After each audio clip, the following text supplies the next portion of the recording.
Imagine you have a toothache. It starts as a dull throb, then builds into a sharp, agonizing pulse that makes it hard to think, hard to eat, and impossible to sleep. You stumble into your bathroom, crack open a bottle of ibuprofen, maybe swish some mouthwash, and within an hour the pain fades. You go on with your day. Now imagine you have that exact same toothache 50,000 years ago. There is no pharmacy, there is no dentist, there is no ibuprofen. There is just you, the jagged edge of a flint rock, and a bone-crushing, unrelenting infection in your jaw. And if that infection spreads into your bloodstream, the ache won't just ruin your day, it will kill you within a week.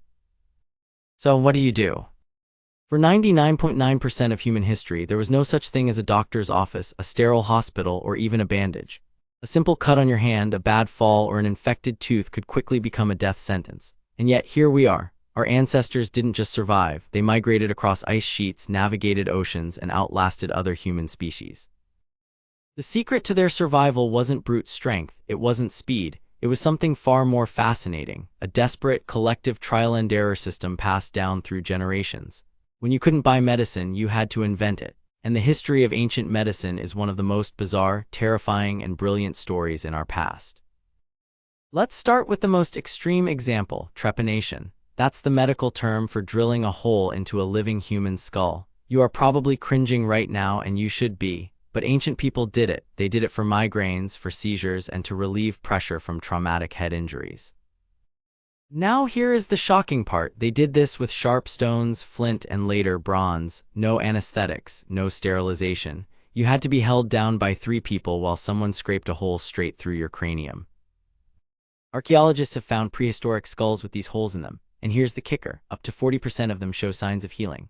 New bone grew back around the edges of the holes. That means people survived this. Imagine living through an open skull surgery with a sharp rock, lying in the dirt for days and miraculously living to tell the tale. We think we suffer when we have a cold. Our ancestors had to survive someone literally drilling into their brains. But let's get to something more practical. What about a nasty cut? Today, you just slap on some antiseptic cream and a band-aid. 50,000 years ago, if you cut yourself on a spear or a sharp branch, your first line of defense was honey. Honey isn't just sweet, it's a natural antibiotic. Ancient Egyptians, Greeks, and countless other cultures used it to pack open wounds. The high sugar content draws moisture out of bacteria, and it naturally produces hydrogen peroxide. It acts as a physical barrier, preventing infection. If you didn't have honey, you turned to the forest. Chew up some willow bark, and yes, that is exactly where we got modern aspirin, as it contains salicylic acid. Or you reach for a plant called yarrow. In fact, yarrow's Latin name, Achillea millefolium, is named after the legendary warrior Achilles, who supposedly used it to stem the bleeding of his soldiers in battle. The knowledge of which plants healed and which plants killed was passed down with the kind of urgency we can't comprehend today. A mistake meant dying a slow, agonizing death. And then there were the worst-case scenarios, a broken leg. Today, you get an X-ray, a cast, and crutches. 50,000 years ago, you got a splint made from tree bark, moss, and animal sinew. You were immobilized for weeks, you had to lie completely still. But here is the incredible part, we have found prehistoric skeletons with completely healed, perfectly aligned fractures.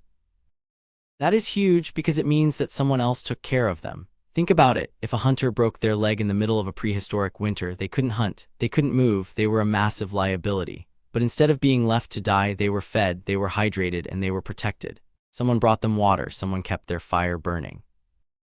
In a world where resources were scarce, a crippled person was still worth saving, and that tells us something profound. The first real medicine wasn't a plant and it wasn't a tool, it was community. But let's get to the most terrifying procedure, amputation. If gangrene set in, it meant the flesh was dying and the infection would kill you. The cure was to cut it off. With no anesthesia, the patient had to bite down on a leather strap while someone sawed through the bone with a flint blade. To stop the bleeding, they would drop the stump into boiling oil or press a red-hot piece of iron directly onto the flesh, cauterization. The shock alone could kill you, the pain could stop your heart. But the procedure persisted for thousands of years because it worked enough. In 1991, archaeologists discovered the skeleton of a prehistoric man in Vietnam who had his right arm amputated above the elbow. The bone shows clear evidence of healing. This man survived a crude amputation in a world with zero pain relief. If that isn't a testament to the sheer grit of humanity, I don't know what is. So the next time you pop an Advil for a headache or reach for a bandage, pause for a second. You are living in a paradise that our ancestors couldn't have even dreamed of. For most of human existence, a cut was a crisis. A toothache was a potential death sentence.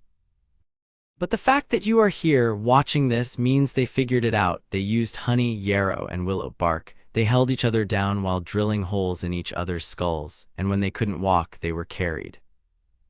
We tend to look at ancient humans as primitive, grunting savages, but when it came to protecting life, they were just as smart as us. They just didn't have a pharmacy on the corner. They had their wits, their community, and an absolute, unbreakable will to survive.